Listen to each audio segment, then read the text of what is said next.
आप सब उम्मीद है अच्छे होंगे और पढ़ाई कर रहे होंगे। मैं रविकांत यादव आपको अपने इस चैनल पे स्वागत करता हूँ। जैसा कि आप जानते हैं कि मैंने आपको चैप्टर नंबर 5 के पिछले 10 वीडियो दे चुका हूँ, है ना। अब आज मैं आपके लिए जो वीडियो लेके आया हूँ क्लास 12 चैप्टर नंबर 5 का वीडियो नंबर 11 है। आप लास्ट क्लास में साइडिक के अनुप्रयोग को पढ़ रहे थे। लास्ट वीडियो में आपने देखा होगा कि साइडिक के अनुप्रयोग आपको पढ़ाए गए, जिसमें मैंने 3 अनुप्रयोग आपको पढ़ाए हैं। आज साइडिक का चौथा अनुप्रयोग आपको पढ़ाया जाएगा। आप लोग ध्यान दीजिए। चौथा अनुप्रयोग है साइडिक का, चलिए भाई ध्यान देंगे सभी बच्चे। चौथा अनुप्रयोग है रैखिक समीकरणों का हल, यानी साइडिक के प्रयोग से या साइडिक विधि से रैखिक समीकरणों को हल करना, ठीक है ना। साइडिक विधि से रैखिक समीकरणों का हल।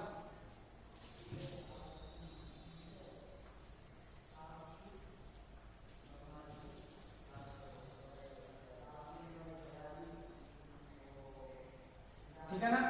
इसे एक और नाम दिया जाता है, या तो ये कहा जाएगा, आपको रैखिक समीकरण दिए गए होंगे और आपसे कहा जाएगा कि इस रैखिक समीकरण निकाय को, अब बात आती है निकाय की, तो निकाय क्या होता है, 2 या उससे अधिक समीकरण एक साथ लिखे हों तो उसको हम रैखिक समीकरण निकाय बोल सकते हैं, ठीक है ना। तो या तो ये कहा जाएगा क्वेश्चन में कि दिए गए रैखिक समीकरण निकाय को आप हल कीजिए, किससे, साइडिक विधि से। और यदि ये नहीं कहा जाएगा, इसी विधि का एक और दूसरा नाम है, वो है क्रैमर नियम। आपसे ये भी कह सकता है कि दिए गए रैखिक समीकरण निकाय को क्रैमर विधि से हल कीजिए, ठीक है ना। तो दोनों बात एक ही है, या तो साइडिक विधि से पूछे या फिर क्रैमर नियम से पूछे। चलिए भाई शुरुआत करते हैं कि रैखिक समीकरण निकाय को हल कैसे करेंगे। सबसे पहले बात करते हैं कि यदि हम रैखिक समीकरण निकाय को हल कर रहे हैं तो वो रैखिक समीकरण निकाय 2 चर वाला है या 3 चर वाला। तो सबसे पहले हम लोग पढ़ेंगे 2 चर वाले रैखिक समीकरण निकाय का हल, ठीक है ना। सबसे पहले हम यहाँ पढ़ेंगे 2 चर वाले रैखिक समीकरण निकाय का हल।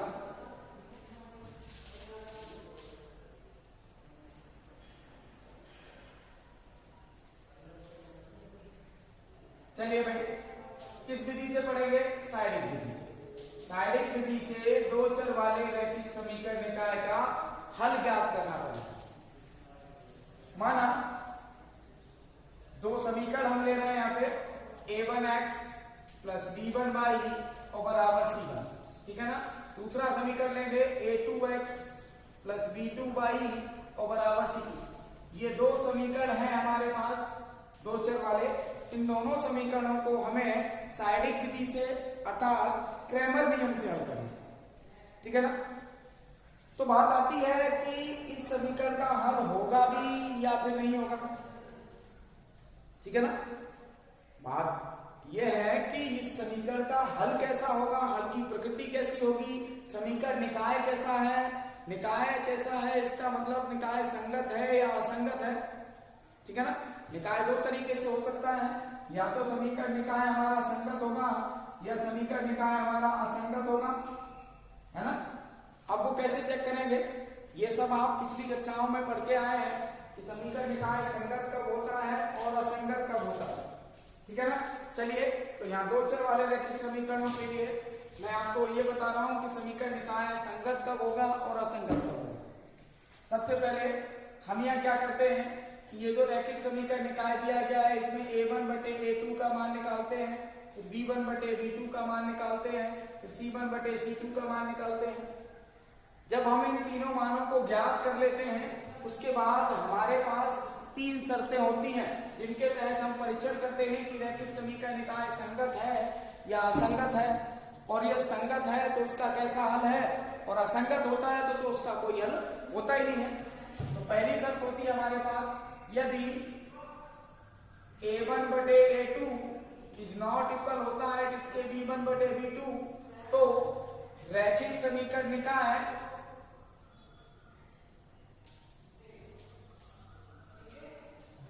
संगत होता है तथा इसका एक अद्वितीय हल होता है।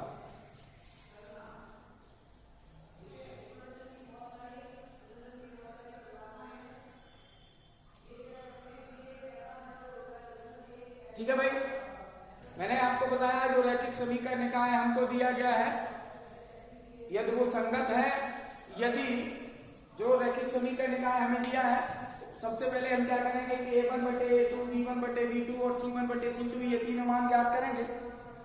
और तीनों मान ज्ञात करने के बाद हम चेक करेंगे कि शर्त कौन सी है। तो यदि तीन शर्तें होती हैं, यदि a1/a2 का मान b1/b2 के मान के बराबर नहीं है तो रैखिक समीकरण निकाय कैसा होगा, संगत होगा और इसका एक अद्वितीय, अमाने नहीं, द्वितीय माने दूसरा। अद्वितीय का मतलब होता है कि उसका केवल एक ही हल हो सकता है, दूसरा नहीं। अर्थात x और y इसमें दो चर हैं तो एक मान x का निकलेगा और एक मान y का, उसके अलावा कोई और मान नहीं निकल सकता। अद्वितीय का मतलब है यानी केवल एक हल निकलेगा, दूसरा नहीं निकाल सकते आप। एक कंडीशन तो ये होगी। दूसरी होगी यदि a1/a2 बराबर है किसके, b1/b2 और बराबर है किसके, c1/c2, तो रैखिक समीकरण निकाय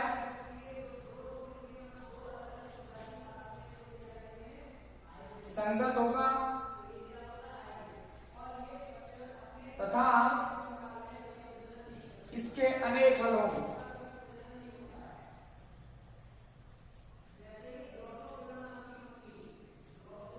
ठीक है ना, ध्यान देंगे। यदि a1/a2 बराबर हो, b1/b2 बराबर हो c1/c2 तो रैखिक समीकरण निकाय कैसा होगा, संगत होगा तथा इसके अनेक हल। ठीक है ना। तीसरी शर्त है आपकी,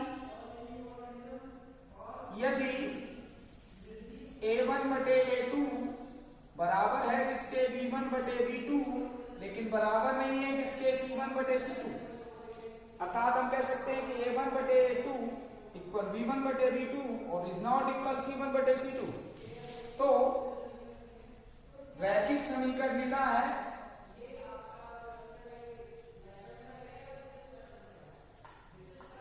असंगत होगा तथा इसका कोई हल नहीं होगा।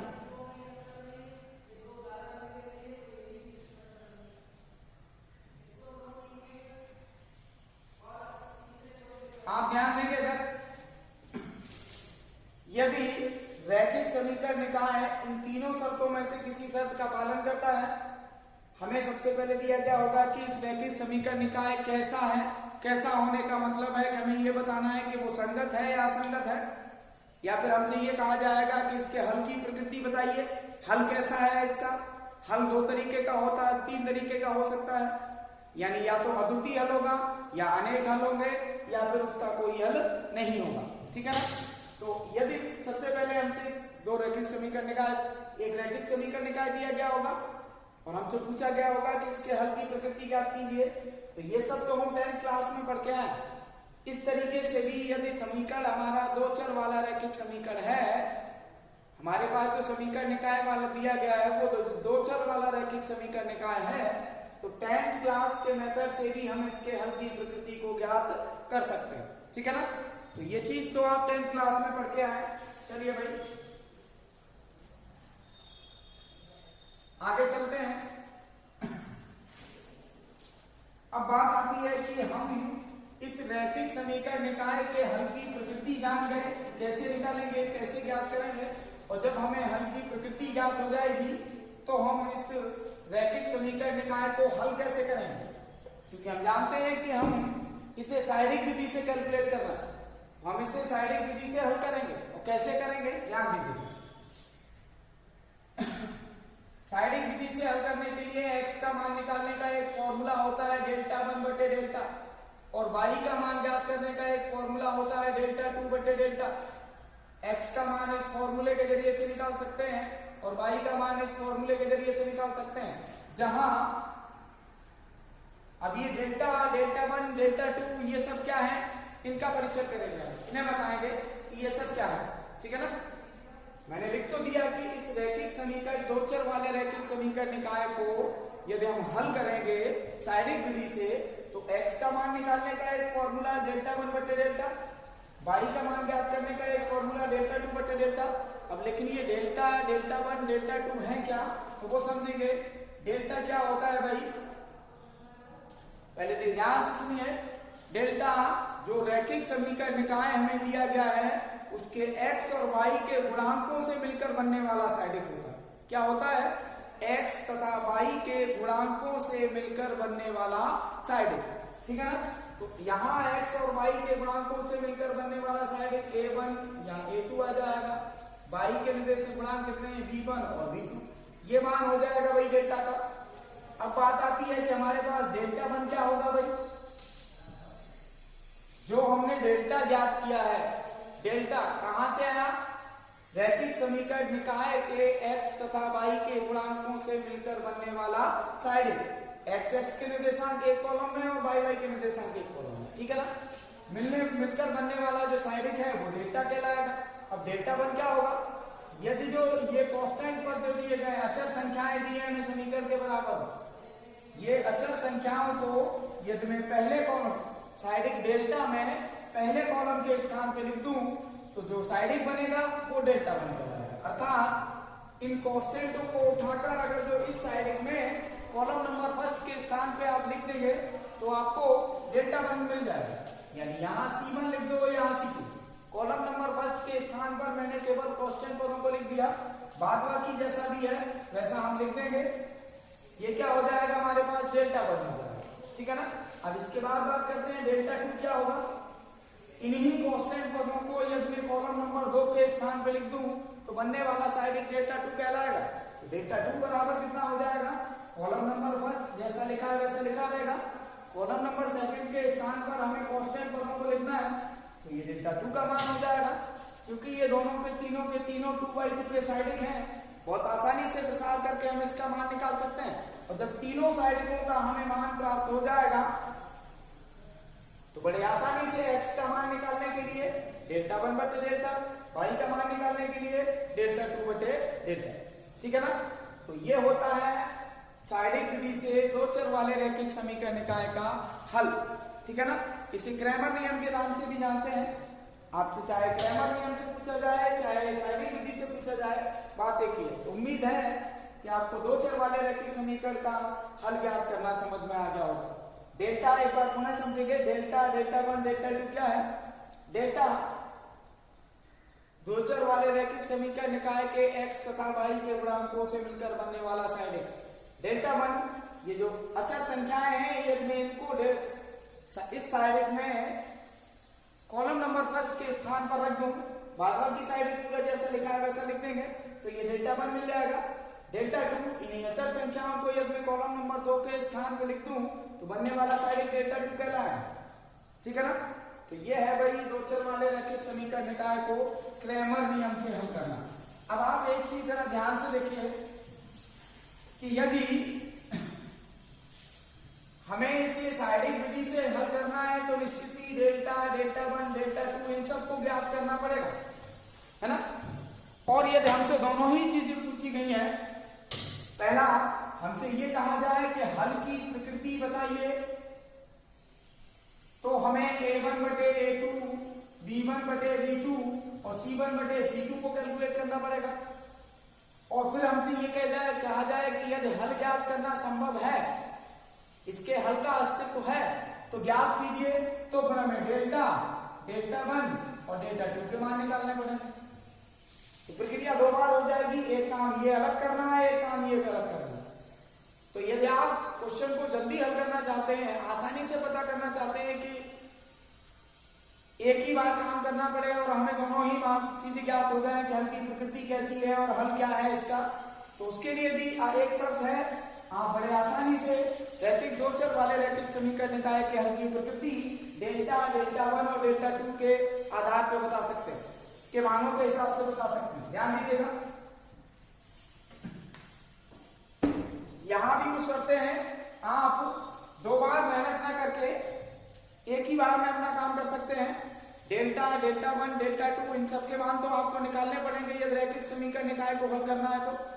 और जब आपको delta, delta one, delta to के मान मिल जाए तो फिर बड़े आसानी से आप उसके हल की प्रकृति भी ज्ञात कर सकते हैं इन्हीं तीनों के मानों की सहायता से। ध्यान दीजिएगा, यदि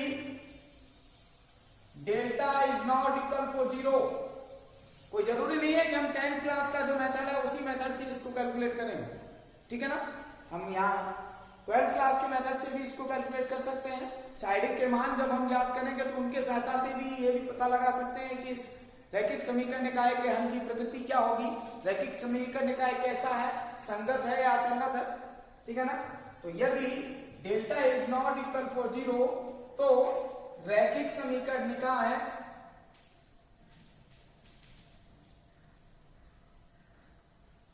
संगत होता है तथा इसका एक अद्वितीय हल होगा।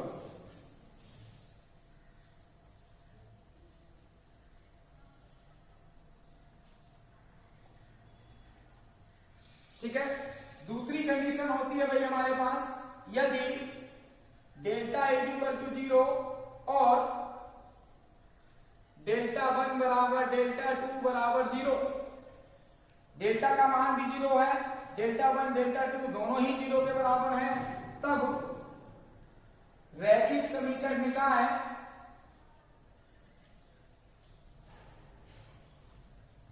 संगत होता है तथा इसके अनेक हल होंगे।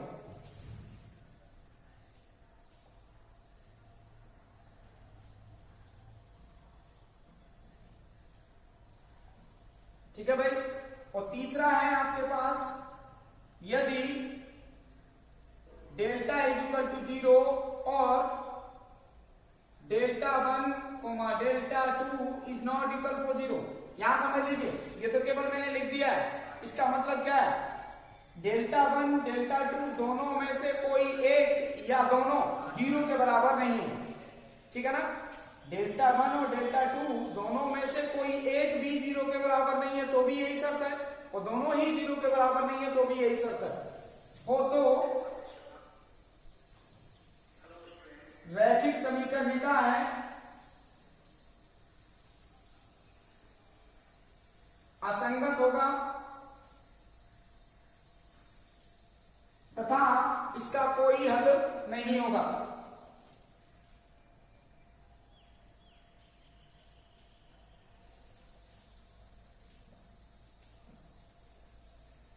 तो भाई इन शर्तों के आधार पर आपको अब दोहरी मेहनत करने की आवश्यकता नहीं है, आपको a1 बटे a2, b1 बटे b2, c1 बटे c2 ज्ञात करने की आवश्यकता नहीं है, क्योंकि हम जानते हैं कि किसी भी दो चर वाले रैखिक समीकरण निकाय को हमें हल करना है तो हमें डेल्टा, डेल्टा वन और डेल्टा टू इनके मान तो निकालने ही पड़ेंगे।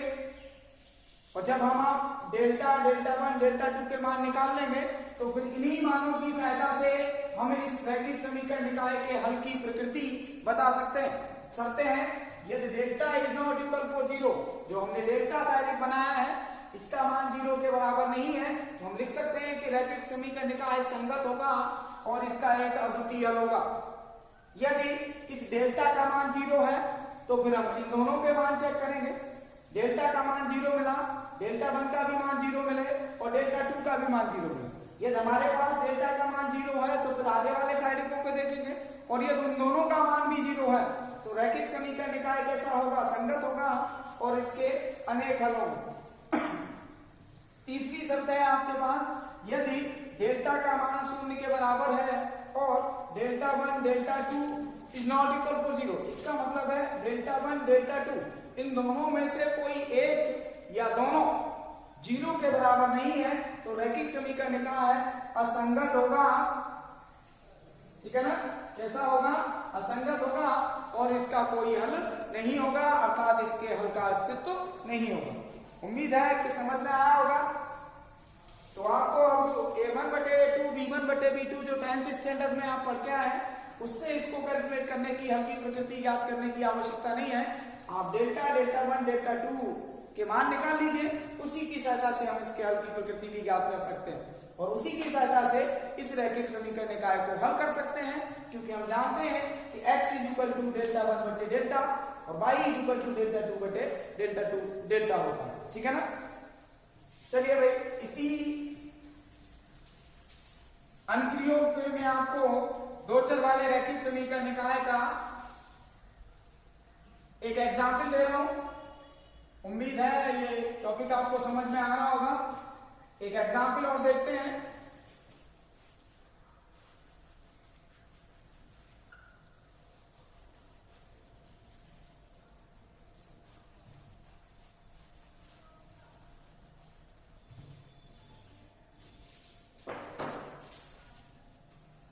ध्यान दीजिएगा, मैं एग्जाम्पल आपको करा रहा हूं। एग्जाम्पल है 2x माइनस का 3y = 3। आगे हमें दिया गया है 2x प्लस का 3y = 9। रैखिक समीकरण निकाय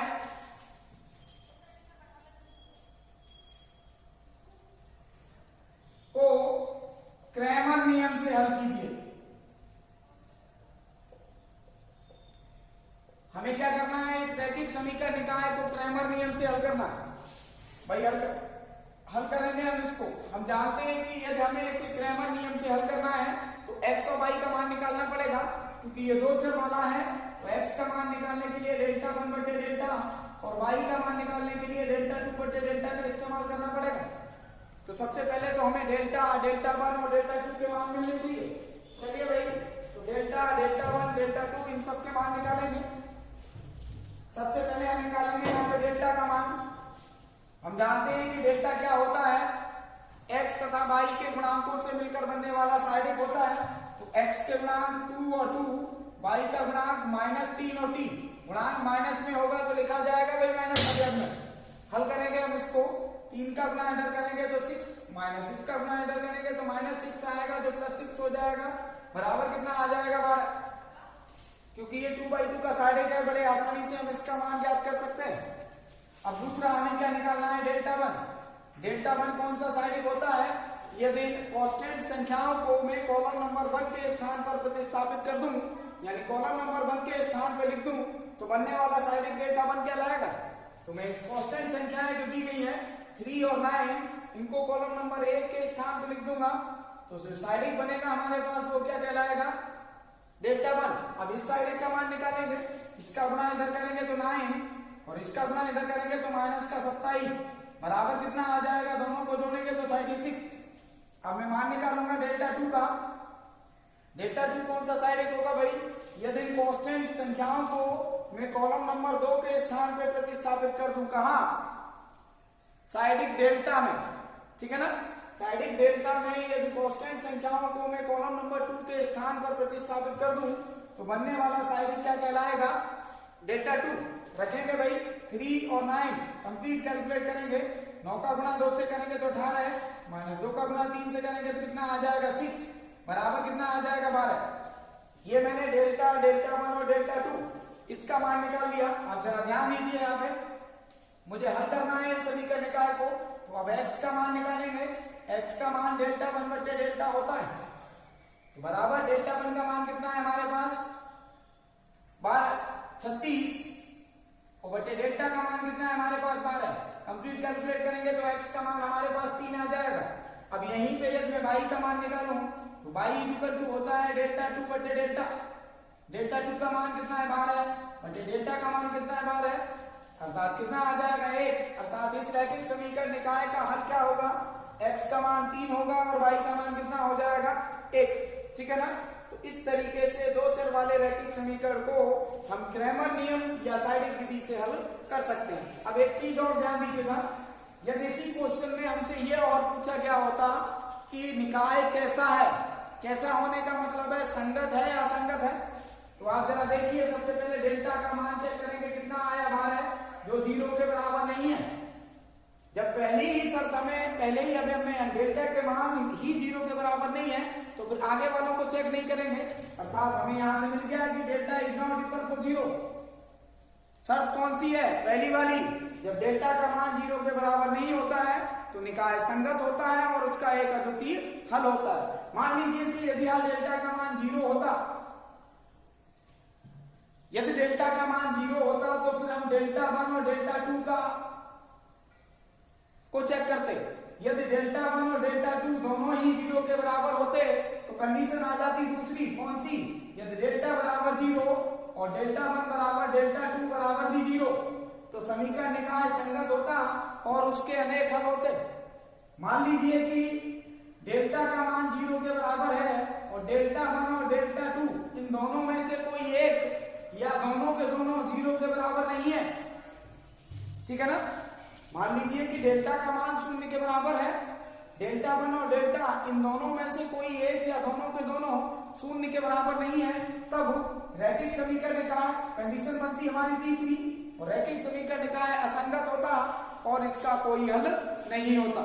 ठीक है भाई, तो बड़े आसानी से हम डेल्टा और डेल्टा 1 और डेल्टा 2 की सहायता से भी इस रैखिक समीकरण निकाय के हल की प्रकृति को ज्ञात कर सकते हैं।